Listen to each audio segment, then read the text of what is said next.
और नतीजों के विश्लेषण में एक और खास बात यह कि कई बार होता है कि नतीजे बाजार के दौरान आते हैं, लेकिन बाजार के बाद भी उन नतीजों को बहुत बारीकी से देखा और समझा जाता है और फिर दूसरे दिन समझ में आता है कि रिजल्ट्स कुछ अलग थे। जब फ्लैश हुए तो कहानी कुछ अलग थी, और स्पेशली जब मैनेजमेंट का गाइडेंस, कौन कॉल और ये सब हो जाए, उसके बाद फिर नतीजों के बाद स्टॉक के एक्शन क्या होंगे वो बड़े इंपॉर्टेंट होते हैं। लेकिन इतनी मेहनत करे कौन? पहले तो सारों को पढ़ो, समझो, एक्सेल शीट बनाओ, डिटेल करो, मैनेजमेंट की गाइड सारी कौन कॉल्स होती हैं शाम को, अपना फैमिली टाइम दूर करके उन्हें सुनने को बैठो।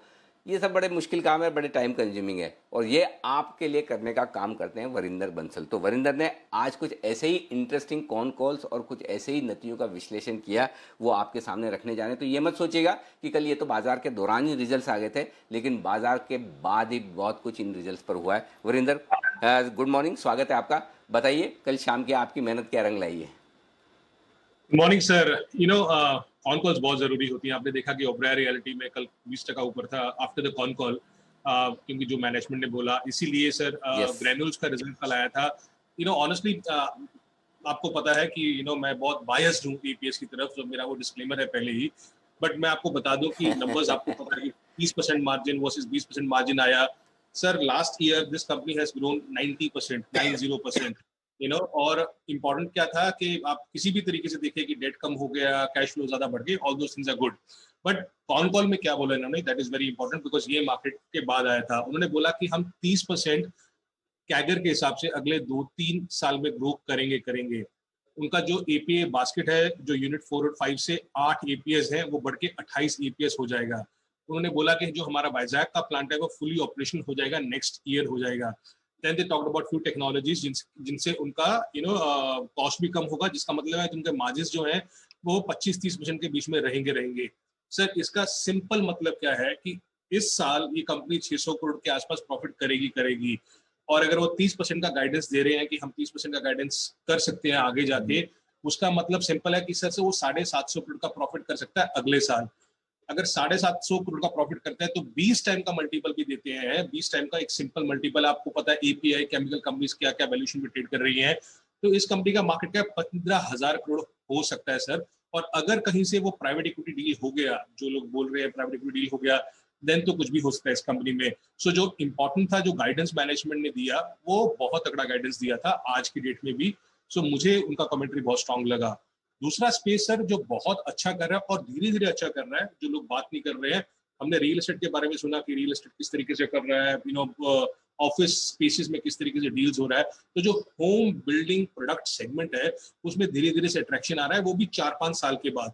तो कजारिया के नंबर्स आए सर, ऑनेस्टली कजारिया के नंबर जब वाई एंड वाई देखेंगे तो आपको इतना स्ट्रांग नहीं लगेंगे, बट बहुत स्ट्रांग रिबाउंड हुआ था sir. The company was back to 18.5% margins, which was the highest in the last 5-6 quarters. उनका एबिटा 25% ग्रो किया और 121 करोड़ का एबिटा किया। लास्ट क्वार्टर लॉस था, लेकिन वाई एंड वाई भी 25% ऊपर था।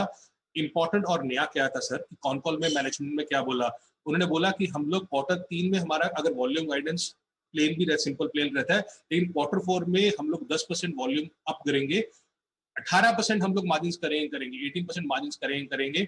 और बोला कि 15% हमारा ग्रोथ अगले 3-4 साल तक आएगा। इंपॉर्टेंट एक और चीज थी सर, उन्होंने बोला कि यूएस ने 200 मिलियन, मतलब यूएस ने एक एंटी डंपिंग ड्यूटी लगा दी है चाइना के ऊपर, जो नियरली 200% है।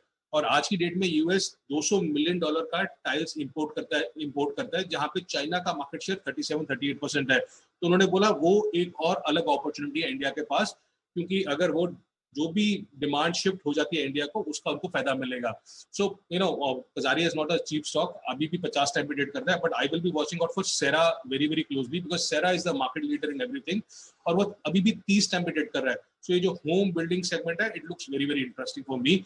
और कॉन कॉल में 18% मार्जिन, 15% ग्रोथ अगले 3-4 साल के लिए, और ये एंटी डंपिंग ड्यूटी का जो बात किया, I think these were the crucial things to take away from Kajaria con call.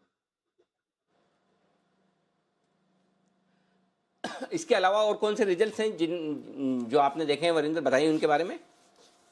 Sir कुछ कंपनीज के नंबर है, I will only focus on companies जहां पे मुझे थोड़ा सा कुछ इंटरेस्टिंग लगा। आईएक्स हुआ, क्रिसिल हुआ, उनके रिजल्ट्स फ्लैट आए थे। डीसीएम श्रीराम इंडस्ट्रीज के नंबर्स आए थे सर। डीसीएम श्रीराम लिमिटेड के एक्चुअली दो कंपनीज हैं, डीसीएम श्रीराम लिमिटेड और डीसीएम श्रीराम इंडस्ट्रीज। तो जो बड़ा कंपनी है डीसीएम श्रीराम लिमिटेड के नंबर्स आए थे। स्टॉक सस्ता है सर, 8-9 टाइम पे ट्रेड करता है, फ्लैट परफॉर्मेंस आया था। इसमें 3-4 सेगमेंट है इस कंपनी के, शुगर है, केमिकल है, वो फेनेस्टा ब्लाइंड्स वाला सेगमेंट भी है।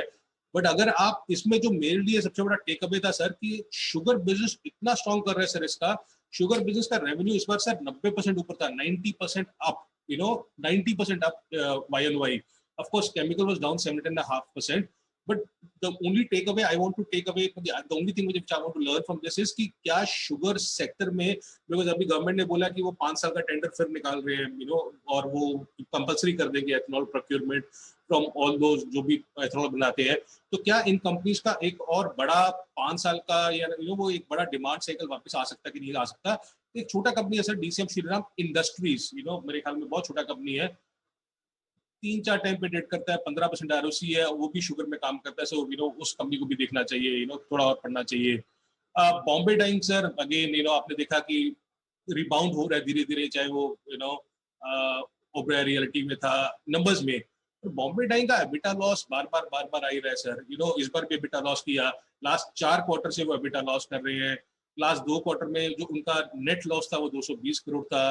रियल एस्टेट छोड़ो, पॉलिएस्टर सेगमेंट में भी उन्होंने एबिट लॉस किया इस बार।